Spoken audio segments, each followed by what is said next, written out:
ప్రయాణం గురించి అద్భుతమైన తమ సందేశాలను అందించడానికి ఈరోజు క్యూఎల్యు ట్రైనర్ అండ్ అలాగే శుభాహారం బుక్ మరి మనందరికీ అందించారండి పవన్ సార్.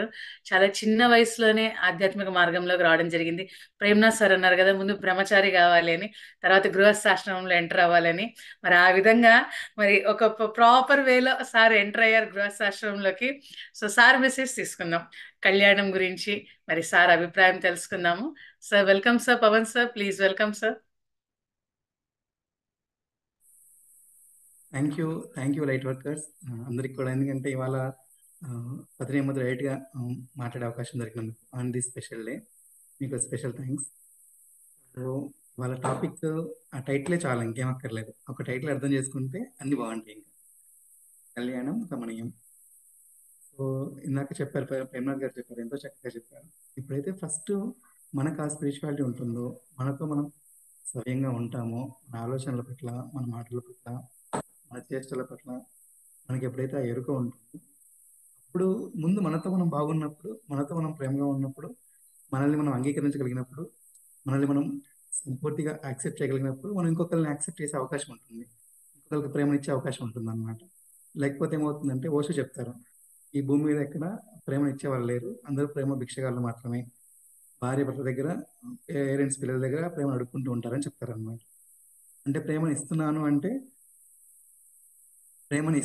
అంటే మన సైడ్ నుంచి అది పొంగి పొర్లేలా ఉండాలి. అది ఎప్పుడు సాధ్యమవుతుంది? ఎప్పుడైతే మన లోపల అది నిండుగా ఉంటుందో అప్పుడు అది బయటికి పొంగే ఛాన్స్ ఉంటుంది. ఒక ఎంటీ కప్లో పవన్ మాస్టర్ కొంచెం వాయిస్ ఇంక్రీజ్ చేయండి. Okay, I will try. So ముందు మనతో మనకు రిలేషన్షిప్ ఎలా ఉంది అనే దాన్ని బట్టి మనకి ఎదుటి వారితో, మరీ ముఖ్యంగా మన భాగస్వామితో రిలేషన్షిప్ అనేది ఆధారపడి ఉంటుంది. ముందు మనతో మనం ఎలా ఉంటున్నాము అనేది చాలా ఇంపార్టెంట్ అన్నమాట. మనతో మనం ఎలా ఉంటున్నాము, మనతో మనం ఎంత స్నేహంగా ఉంటున్నాము, మన పొరపాట్ల పట్ల మనం ఎంత స్నేహంగా ఉంటున్నాము, మనల్ని మనం ఎలా యాక్సెప్ట్ చేయగలుగుతున్నాము, మన ఆలోచనల్ని, మన మాటల్ని, మన చేష్టల్ని, మన పట్ల మనం ఎంత ప్రేమగా ఉంటున్నాము అనే దాన్ని బట్టి మనం ఇంకొకరితో ఉండేది ఆధారపడి ఉంటుంది అనమాట. మనల్ని మనమే గౌరవించలేనప్పుడు, మనల్ని మనమే ప్రేమించలేనప్పుడు మనం ఇంకొకరికి ఇచ్చే ఛాన్సే ఉండదు. ఇంకొకరికి ప్రేమ ఇస్తున్నాము అంటే అది ఫస్ట్ మన దగ్గర ఉండి ఉండాలి. ఒకటి ఎగ్జాంపుల్ చెప్తారు కదా, అంటే ఒక కప్పు ఉంది, నీళ్లు దాంట్లో నిండిపోతే ఆటోమేటిక్గా పొంగి పొరులుతుంది అది. సో ఫస్ట్ మనం మన లోపల దాన్ని నింపుకోగలగాలి. మనం ఇంకొకరికి ప్రేమను ఇవ్వాలి, ఇంకొక జీవిత భాగస్వామితో మనం బాగుండాలి అంటే ముందు మనతో మనం బాగుండాలి అని నేను నమ్ముతాను. మరి ముఖ్యంగా ఈ 20 ఇయర్స్లో ఫస్ట్ 10 ఇయర్స్ లో యాక్టివ్గా ఉంటూ, ప్రపంచానికి చేయగలిగిన విషయాలన్నింటి గురించి చేస్తూ, తెలుసుకుంటూ, ఆయన దగ్గరగా చూస్తూ ఎన్నో విషయాలు నేర్చుకున్నాను. ఆ తర్వాత లాస్ట్ 10 ఇయర్స్గా క్యువెల్యూలో 7 SR మిరర్స్ గురించి కావచ్చు, ఇన్నర్ చైల్డ్ గురించి కావచ్చు, మన లోపల హీలింగ్ గురించి, మనం ఎప్పుడైతే మనతో మనకు ఆ సఖ్యత ఉంటుందో, మనతో మనకు సవ్యంగా ఉంటుందో, అప్పుడు బయట వాళ్ళతో కూడా అంత సవ్యంగా ఉంటుందని దాన్ని నేను లాస్ట్ 9 ఇయర్స్గా నేను నా భార్య దగ్గర ఎన్నో విషయాలు నేర్చుకుంటూ ఉన్నాను అనమాట. ఒకరి దగ్గర నుంచి ఒకరు నేర్చుకోగలగటం, ఒక వ్యక్తి మన జీవితంలోకి ఎందుకు వచ్చారు, వాట్ ఈస్ ద రీజన్, ఆ పర్పస్ ఏంటి అనేది మనం అర్థం చేసుకోగలిగినప్పుడు, ఆ లెసన్ని మనం చూడగలిగినప్పుడు మాత్రమే మన జీవితాలు బాగుంటాయి. ఇందాక ఎవరో చెప్పారు, డివోర్స్ అనేది ఎప్పటికీ సొల్యూషన్ కాదు. ఒక చోటు నుంచి ఇంకో చోటుకి వెళ్తాం. మీరు కావాల్సి గమనించండి, ఇప్పటిదాకా, చిన్నప్పటి నుంచి ఇప్పటిదాకా మనకున్న ఎన్నో సందర్భాల్లో మనకు మనుషులు సందర్భాలు మారుతూ ఉంటారు, కానీ మన లోపల వచ్చిన ఆ పెయిన్ ఫీలింగు, ఆ విక్టిమ్ ఫీలింగు, ఆ దుఃఖము, బాధ, ఇవి మాత్రం మారట్లేదు. మన లోపల ఎప్పుడైతే ఆ మార్పు సంభవిస్తుందో అప్పుడు మాత్రమే బయట సిచ్యువేషన్స్ మారుతూ ఉంటాయి అన్నమాట. So first focus on your own journey, your own self. మనం ఎప్పుడైతే మనతో మనం అన్ని రకాలుగా బాగుంటామో అప్పుడు మనం ఇంకొకరికి ఇవ్వగలుగుతాం ఏదైనా. ఒక వ్యక్తితో కలిసి ఉండడం అంటే అంత చిన్న విషయం కాదు కదా. మనతోనే మనం ఉండలేకపోతున్నాము. ఒక 10 నిమిషాలు ఫోన్ పక్కన పెట్టేసేసి ప్రశాంతంగా మనతో మనం ఉండడం ఎంత కష్టము. 10 నిమిషాలు మెడిటేషన్ చేయమంటే చాలా కష్టంగా ఫీల్ అవుతుంటారు. ఒక 10 నిమిషాలు ప్రశాంతంగా ఉండలేని మనుషులు ఇంకొక వ్యక్తితో జీవితాంతం కలిసి ఎలా ప్రేమగా ఉండగలుగుతారు? సో ఫస్ట్ మెడిటేషన్ చేయడం చాలా important. At the same time మనకు మ్యారేజ్ పైన ఈ భూమి మీద ఎన్ని జోకులు ఉంటాయి, అన్ని జోకులు మ్యారేజ్ మీదనే ఎక్కువ ఉంటాయి అన్నమాట. అన్ని జోకులు చిన్నప్పటి నుంచి మ్యారేజ్ మీద వింటూ, దానిపైన అంత రకమైన నెగటివ్ ఇంపాక్ట్స్ పెట్టుకుంటూ, చిన్నప్పటి నుంచి మనం చూసిన రిలేషన్షిప్స్ అన్నీ అలా గజిబిజిగానే ఉంటూ, ఇన్నింటి మధ్యలో పెరిగిన మనము ఇవాళ ఎవరో అడిగారు ఇందాక ఒక క్వశ్చన్, ఎందుకు మ్యారేజెస్ లేట్ అవుతూ ఉన్నాయి? వాళ్ళకి ధైర్యం సరిపోవట్లేదు. ఈవెన్ నాకు మ్యారేజ్ చేసుకోవడానికి కూడా ఇంట్రెస్ట్ లేదు ఒకప్పుడు. నేను ఒకసారి డాక్టర్ న్యూటన్ని, డాక్టర్ లక్ష్మిని చూసిన తర్వాత ఓకే, ఇద్దరు మనుషులు కలిసి జర్నీ చేస్తూ వాళ్ళ జీవితాలను వాళ్ళు జీవించుకుంటూ వాళ్ళని ఉద్ధరించుకుంటూ ఇంకో 10 మందికి పనికొచ్చే పనులు చేయొచ్చు అనే ఒక హోప్ వచ్చిందనమాట. సో అలాంటి హోప్ ఇచ్చే రిలేషన్షిప్స్, అలాంటి హోప్ ఇచ్చే జంటలు ఈ భూమి మీద చాలా అవసరం. నాకు పత్రి మేడం వచ్చారు. పత్రి సార్ ఒక నిర్ణయం తీసుకొని ఒక జర్నీ ప్రారంభించినప్పుడు ఎంత సహనం ఉండాలి ఆవిడకి. ఆ స్వర్ణమాల కంటే కూడా సహనమాల అంటే కరెక్ట్ సరిపోద్ది ఆవిడకి. అంత సహనం. నేను ఇందాక చెప్పాను 5 నిమిషాలు ఎంత ఉండడం చాలా కష్టం మనం. అలాంటిది 50 ఏళ్ళు ఉన్నారు ఆవిడ. అంటే ఒక సహనం ఉండాలి. మాకు న్యూటన్ గారు దగ్గరికి వెళ్ళినప్పుడు మేము మ్యారేజ్కి మునుపు నేను ఇన్నర్ చైల్డ్ వర్క్ చేస్తున్నాను. కొంత నా లోపల నేను హీలింగ్ చేసుకునే ప్రయత్నాలు చేస్తున్నాను. అన్నీ జరిగాయి. నేను నా వైఫ్ ఇద్దరు మేమిద్దరం మా హార్ట్ చెప్తోంది. బట్ మా మైండ్స్ వద్దంటున్నాయి అనమాట. ఎందుకంటే 2 డిఫరెంట్ మైండ్స్. ఇంత 2 డిఫరెంట్ మైండ్స్ ఒక చోట కలిసి జీవితకాలం ఎలా ఉంటాయని కంగారు ఉంది మాకు. ఇది డాక్టర్ న్యూటన్ గారు అడిగినప్పుడు ఆయన చెప్పిన మాట ఏంటి అంటే, మీరిద్దరూ ఏ ప్రాబ్లమ్ వచ్చినా దానికి సొల్యూషన్స్ గురించి ఆలోచన చేస్తా ఉన్నారు. మీరు 100 ప్రాబ్లమ్స్‌కి 100 సొల్యూషన్స్ చూస్తే మీకు లైఫ్ 101 ప్రాబ్లమ్ తీసుకొచ్చి మీ ముందర పెడుతుంది. ఫస్ట్ మీరు లైఫ్‌ని యాక్సెప్ట్ చేయండి. లైఫ్ ఉన్నాక అన్నీ ఉంటాయి. రిలేషన్‌షిప్స్ అన్న తర్వాత అన్నీ ఉంటాయి. అన్నింటితో పాటు మనం కలిసి జర్నీ చేయడం ఎలాగా? అండ్ మీ హార్ట్‌ని మీరు ఫాలో అవ్వండి. మీ మైండ్‌ని ఫాలో అవ్వద్దండి అని చెప్పేసి చెప్పారనమాట. ఇప్పుడు మ్యారేజ్ ఎవరైనా లేట్ చేసుకుంటున్నారంటే వాళ్ళ మైండ్ చెప్తా ఉంటది. ఎందుకొచ్చింది కర్మలేరా బాబు! ప్రశాంతంగా ఉన్నావు కదా! ఇప్పుడు ఉండొచ్చు కదా ఇలాగా అనేసి. అది మీ మైండ్ చెప్తుందనమాట. బట్ మీ హార్ట్‌ని అడిగితే మీ హార్ట్ చెప్తుంది. ఏది మీకు కరెక్ట్ అనేది. సో మీరు మీ హార్ట్‌ని ఫాలో అవుతూ ఫస్ట్ మీ లోపల మీరు హీలింగ్ చేసుకొని మీరెంత స్వచ్ఛంగా అందరూ అంటుంటారనమాట. నాకు వచ్చే వైఫ్ ఇలా ఉండాలి, ఎలా ఉండాలని. మీరు ఒక లిస్ట్ రాయండి. నేనేం చెప్తానంటే ఎప్పుడైనా యంగ్‌స్టర్స్ కనపడితే మీరు ఫస్ట్ ఒక లిస్ట్ రాయండి. మీకు మీ భార్యలో ఏం కావాలి? మీ భర్తలో ఏం కావాలి? ఆ తర్వాత లిస్ట్ తీసుకొని ఈ లిస్ట్‌లో అన్నీ నాకు ఉన్నాయో లేదో మీరు చెక్ చేసుకోండి. ఫస్ట్ మన దగ్గర అవి ఉన్నాయి అంటేనే మనం అలాంటి వ్యక్తులు మన జీవితంలో తెచ్చుకుంటాం అనమాట. నాతో నా భర్త ప్రేమగా ఉండాలి అని అనుకుంటే ముందు మీతో మీరు ప్రేమగా ఉంటున్నారా లేదా? మీరు మీ చుట్టుపక్కల ఉన్న వాళ్ళతో ప్రేమగా ఉంటున్నారా లేదా? ఇవి మీరు ఎప్పుడైతే చెక్ చేసుకుంటారో అప్పుడు మాత్రమే మీ జీవితాలు బాగుపడే అవకాశాలు ఉంటాయి. మీ మీన్స్ నాకు కూడా. మనందరి జీవితాలు బాగుండాలి అంటే చాలా సింపుల్ లాజిక్ అండి. మనతో మనం ఎలా ఉంటున్నాము, మన పేరెంట్స్‌తో ఎలా ఉంటున్నాము, జన్మనిచ్చినారు, విద్యాబుద్ధులు నేర్పించినారు, ఇన్ని చేసిన వ్యక్తులతో మనం ఎంత కటువుగా ఉంటున్నాం ఒక్కొక్కసారి. చిన్న చిన్న వాటికి ఇప్పుడున్న యంగ్‌స్టర్స్‌ని, టీనేజర్స్‌ని చూస్తా ఉంటే కొంచెం కష్టంగా అనిపిస్తా ఉంటదనమాట. అంటే ఆళ్ళకి 0% కృతజ్ఞత అక్కడ. అలానే బ్లైండ్‌లో కరెక్ట్ అని చెప్పట్లేదు. మనందరం ప్రహ్లాదుడి సంతతి. పత్రిక గారు ఎప్పుడో చెప్పారు మనకి. మనందంతా ప్రహ్లాదుడి సంతతి. అంతా ట్రూత్ గురించే మాట్లాడతాం. అట్ ది సేమ్ టైమ్ మనకు ఆ కృతజ్ఞత జన్మనిచ్చిన తల్లిదండ్రుల పట్ల కృతజ్ఞత లేకుండా, ఈ జీవితాన్ని ఇంతకాలం మనకు సపోర్ట్ చేసిన వాళ్ళ పట్ల కృతజ్ఞత లేకపోతే, మనకెక్కడి నుంచి లైఫ్‌లోకి బెస్ట్ థింగ్స్ అట్రాక్ట్ చేసుకుంటాం? లా ఆఫ్ అట్రాక్షన్ వర్క్ అవ్వాలంటే, ఫస్ట్ అది మన దగ్గర ఉండాలి. అది ఫండమెంటల్ ఫార్ములా. మీరు ఒక లిస్ట్ రాసుకోండి. లేదా మీ భార్య అయినా సరే, మీరు ఆల్రెడీ మ్యారేజ్ అయినా సరే, మీ భర్త మీతో ఎలా ఉండాలని మీరు కోరుకుంటున్నారో, మీ భార్య మీతో ఎలా ఉండాలని కోరుకుంటున్నారో అదో లిస్ట్ రాసుకోండి. ఆ లిస్ట్‌ని రోజు చూసుకొని, ఇందులో అన్నీ నా దగ్గర ఉన్నాయా లేదా మీరు చెక్ చేసుకోండి. ఈ లిస్ట్‌లో ఉన్నది ఉన్నట్టుగా ఫస్ట్ నాతో నేను ఉంటున్నానో చెక్ చేసుకోండి.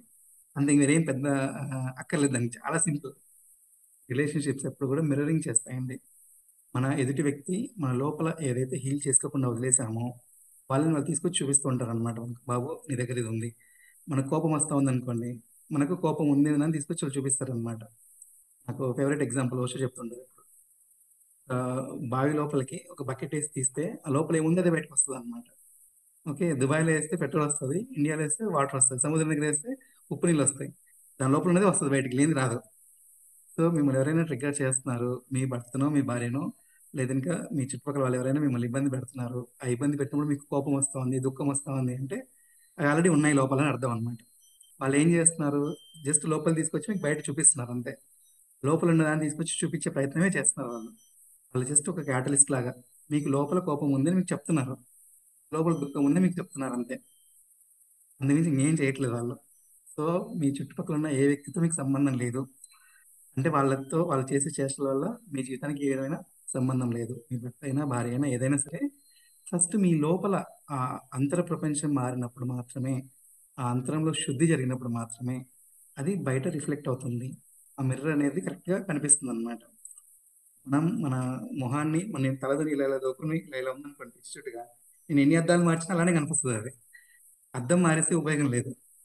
బయట వ్యక్తులు అనేటోళ్ళు మీ భార్య లేదా భర్త కొత్త డివోర్స్ ఇచ్చి కొత్త అద్దం తెచ్చుకున్నా కూడా సేమ్ అద్దమే కనిపిస్తదక్కడ. ఇక్కడ ఏ రూపం ఉంటే అదే రూపం అక్కడ అర్థంలో కనిపిస్తూ ఉంటుంది అనమాట. మీరు అద్దాలు మారిస్తే ఏ ఉపయోగం లేదు, బాయ్ ఫ్రెండ్స్ గర్ల్ ఫ్రెండ్స్ మారిస్తే ఏ ఉపయోగం లేదు. మీరు అద్దంలో కనిపించే ఆ రూపం ఏదైతే ఉందో మీ రూపము, ఆ రూపాన్ని మార్చుకున్నప్పుడు మాత్రమే ఏ అద్దమైనా బాగా పనిచేస్తుంది. దానికి ఏమి గోల్డ్ కోటెడ్ ఉండాల్సిన పనిలే, సిల్వర్ కోటెడ్ ఉండాల్సిన పనిలే, ఏమీ అక్కర్లే. ఒక మామూలు 10 రూపాయల అద్దమైనా సరే చక్కగా కనిపిస్తుంది మీ రూపం.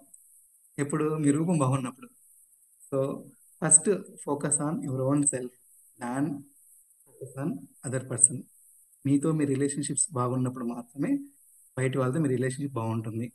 దివ్య జీవన బాంధవ్యాలను ఒక పుస్తకం ఉంటుంది, డాక్టర్ న్యూటన్ గారు రాసిన బుక్. వీళ్ళైతే అందరూ ఆ పుస్తకం చదవండి. అప్పుడు కరెక్ట్గా అర్థమవుతాయి అన్నమాట.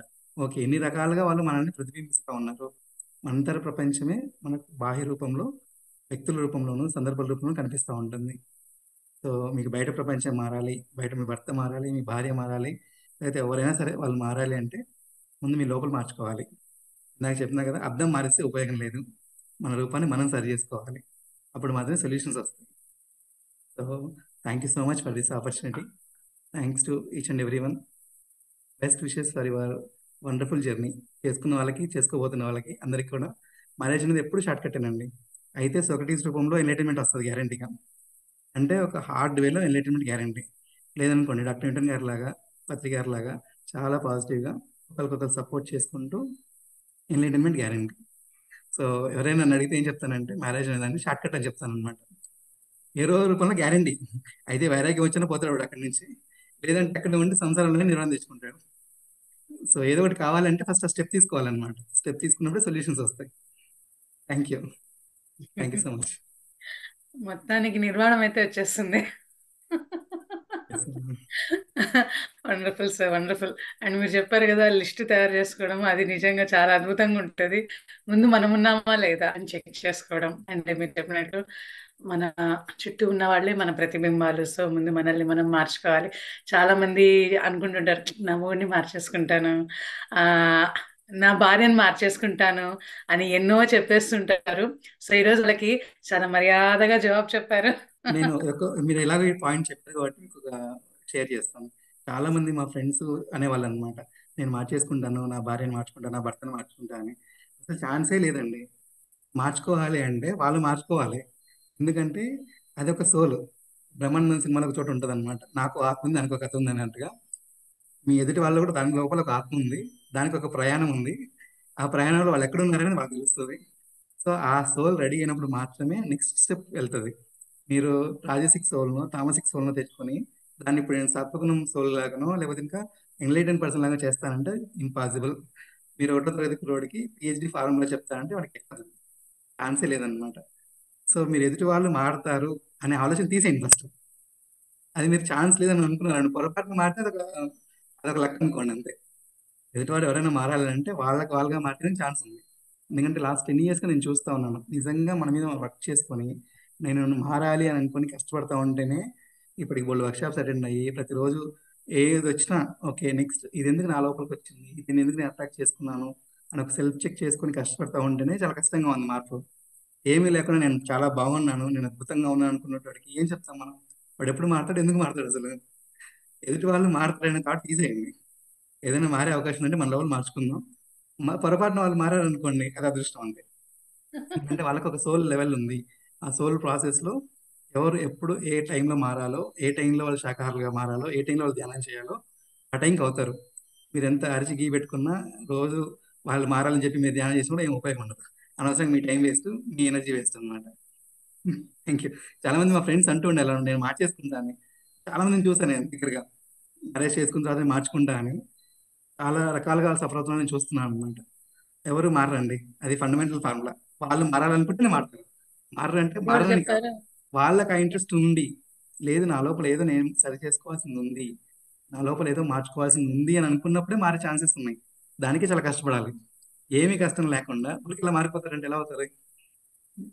Thank you.